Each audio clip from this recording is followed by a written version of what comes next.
Saúde as irmãs e seus irmãos com a graça e a paz do nosso Senhor Jesus. Referente à questão, por que somos dizimistas? Evangelho de Lucas, capítulo 18, versículos 9 ao 12. Vejamos. Jesus também contou esta parábola para alguns que confiavam em si mesmos, por se considerarem justos e desprezavam os outros. 2 homens foram ao templo para orar. Um era fariseu e o outro era publicano. O fariseu ficou em pé e orava de si mesmo dessa forma: Ó Deus, graças te dou porque não sou como os demais homens, roubadores, injustos e adúlteros, nem ainda como este publicano. Jejuo 2 vezes por semana e dou o dízimo de tudo o que ganho. Jesus aqui, ele traz uma parábola sobre o fariseu e o publicano. O que era um fariseu na época? O fariseu era a maior parte do povo que fazia parte do judaísmo. O fariseu era alguém que cria na existência de anjos e na ressurreição no corpo. E quem era o publicano? Era um judeu que tinha como atividade cobrar impostos, e em grande parte eles aumentavam um pouco o valor para se beneficiarem, e isso era mal visto pelo povo judeu, que tinha como um traidor do povo.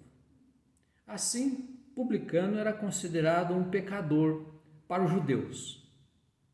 E aqui, Jesus fazendo uma crítica para com os religiosos da época, principalmente os fariseus, ele traz uma parábola aqui.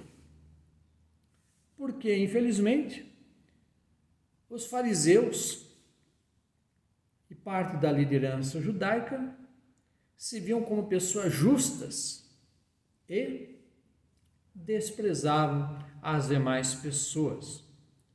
Jesus, então, ele conta uma parábola dizendo que em determinado momento 2 homens foram ao templo para orar. Um era fariseu e o outro era publicano. Ambos seguiam o judaísmo da época. Entretanto, o fariseu demonstrava um sentimento de exclusão, de preconceito e de julgamento contra quem era publicano.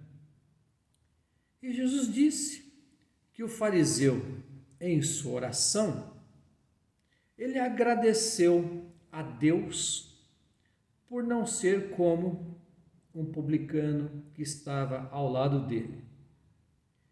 Ele diz que ele não era como os roubadores, injustos, adúlteros, e nem como ele. E ainda, em sua defesa, ele diz que jejuava 2 vezes por semana e dava o dízimo de tudo que ele ganhava.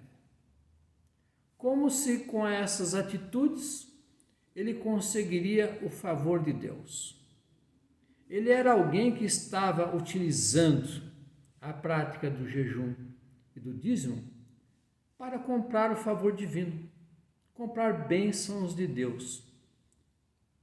Parece com o que tem acontecido hoje, quando as pessoas se utilizam de bens financeiros e materiais para comprar o favor divino, comprar bênçãos de Deus. E não é assim.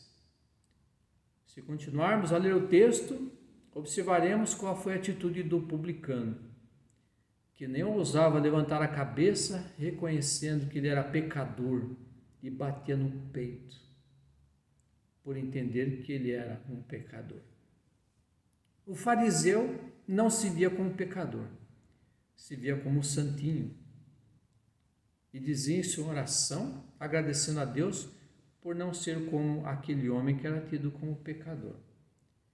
Jesus vai dizer: quem dos 2 voltou justificado? Qual oração foi ouvida? Qual a pessoa que realmente soube orar? alguém se utilizando da prática do jejum e do dízimo, pensando que iria agradar a Deus, trouxe foi a tristeza para Deus. Assim, devemos tomar um cuidado muito grande.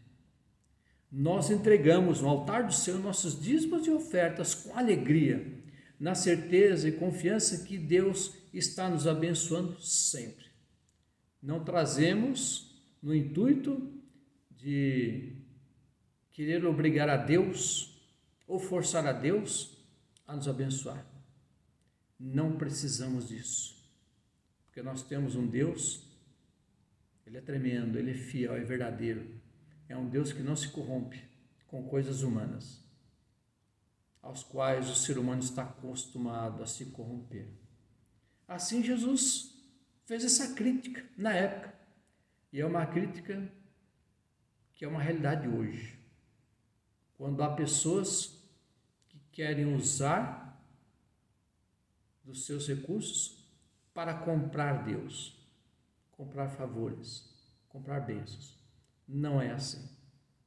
Quando nós entregamos nossos dízimos e ofertas, nós o trazemos como sinal de agradecimento por tudo o que Deus já fez, está fazendo e ainda fará. E sabemos que Deus tem multiplicado realmente, tem nos abençoado, porque não nos tem feito falta, mas tem sobrado. Deus tem nos abençoado. Deus tem honrado a nossa fidelidade, a nossa confiança. E isso é bom, é maravilhoso. Que Deus abençoe em Cristo Jesus. Obrigado, Senhor Deus, porque temos aprendido algo muito bom, que é sobre a prática do dízimo da oferta. Assim continua, Senhor, a nos abençoar, a nos agraciar, porque fazemos com fidelidade. O nosso voto tem sido fiel e verdadeiro e tem nos abençoado, tem nos agraciado. No pouco, do muito que tem nos abençoado, temos trazido diante do teu altar. E assim te agradecemos no nome do teu Filho Jesus. Amém. Um abraço fraternal em Cristo Jesus, minhas irmãs, meus irmãos. Amém.